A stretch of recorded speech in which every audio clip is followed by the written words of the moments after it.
Assalamualaikum warahmatullahi wabarakatuh. Nama saya Calik. Saya ingin menjelaskan tentang pentingnya sikap toleransi bagi seorang muslim.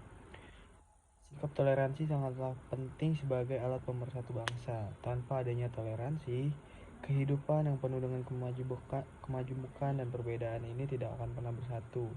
Indonesia merupakan salah satu negara dengan tingkat kemajemukan yang cukup tinggi. Suku, budaya yang cukup beragam, dan bahasa daerah yang cukup banyak, maka sangat dibutuhkan sikap toleransi.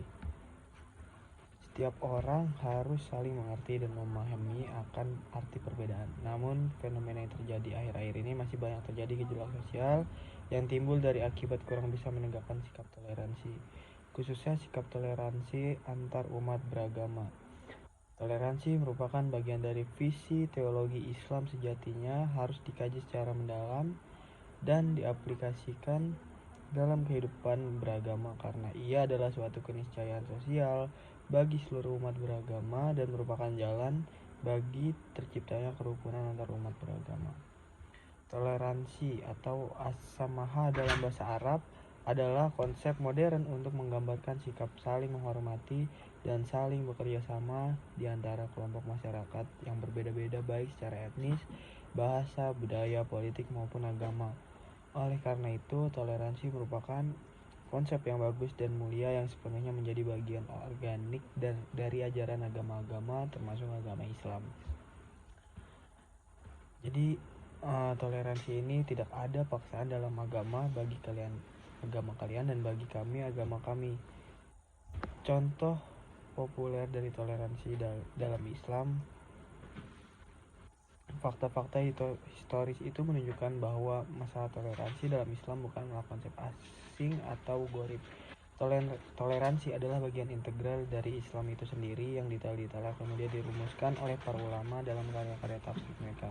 Kemudian rumusan-rumusan ini disempurnakan oleh para ulama dengan pengayaan-pengayaan baru sehingga pada akhirnya menjadi praktik kesejahteraan dalam masyarakat Islam. Istilah lain, toleransi berasal dari kata tolerer yang berasal dari bahasa Latin yang berarti dengan sabar membiarkan sesuatu. Toleransi dalam bahasa Belanda adalah tolerantie, sedangkan dalam bahasa Inggris adalah toleration. Toleransi menurut Kamus Besar Bahasa Indonesia (KBBI) memiliki makna sifat atau sikap menenggang atau menghargai, membiarkan, membolehkan terhadap pendirian, pendapat, pandangan, kepercayaan, kebiasaan, dan kelakuan yang berbeda atau bertentangan dengan pendirian sendiri. Jadi kita nggak bisa nih nyamain sikap kita sama orang lain. Konsep toleransi atau tasamuh dalam pandangan Islam mengandung konsep rahmatal lil alamin. Sekalipun Al-Quran tidak secara tegas menjelaskan tentang tasamuh, namun banyak ditemui beberapa tema yang terkait dengan ini. Di antaranya rahmat dan kasih sayang, Quran surat Al-Balad, Al-Af atau memaafkan,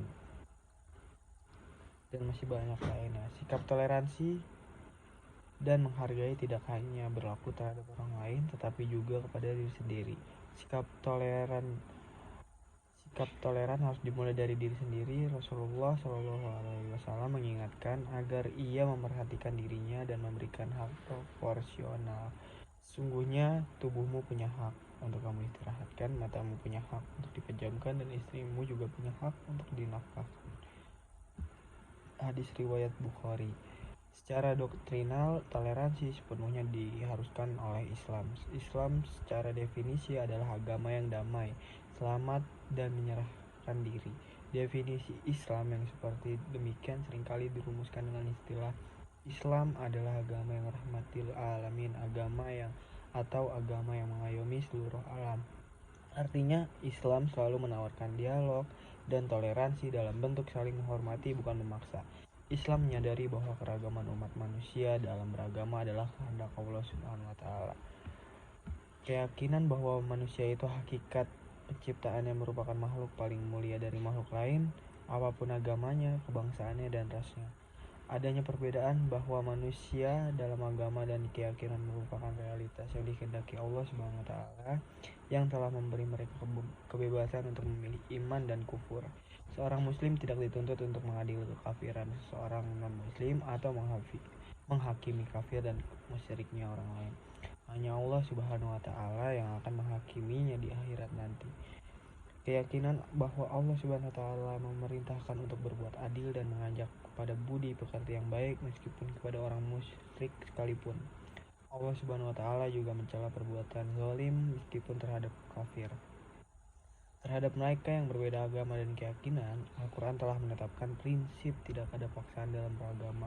Quran Surat Al-Baqarah ayat 256, sebab kebebasan beragama merupakan bagian dari penghormatan terhadap hak-hak manusia yang sangat mendasar. Sekian penjelasan saya tentang materi ini. Wassalamualaikum warahmatullahi wabarakatuh.